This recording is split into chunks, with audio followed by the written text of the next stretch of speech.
மனிதர்களோட எலும்பு கூடுகளால மட்டுமே அமையப்பட்டிருக்க இடம்னு சொன்னா நம்ம முடியுதா? சிட்டிசன் படத்துல வர மாதிரி மனிதர்களோட எலும்பு கூடுகளால மட்டுமே நிறைந்திருக்க ஒரு இடம் இந்தியாலயும் இருக்கு.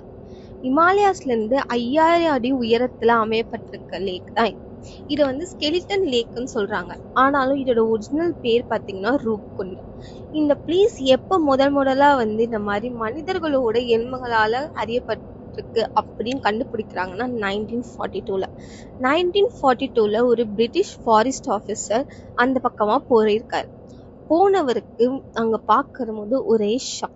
என்னன்னு பாத்தீங்கன்னா, ஐஸ் மெல்ட் ஆக அங்க இருந்த உடல்களோட எலும்புக்கூடுகள் இவருக்கு தெரிய வருது. இத பார்த்த உடனே அவர் அவரோட ஹையர் ஆபீசர்ஸ் கிட்ட இத பத்தி இன்ஃபார்ம் பண்றாரு. அந்த காலத்துல வேர்ல்ட் வார் 2 நடந்துட்டு இருந்ததுனால அது ஜப்பான்ல இருந்து வந்தவர்களோட உடல் அப்படின்னு சொல்லிட்டு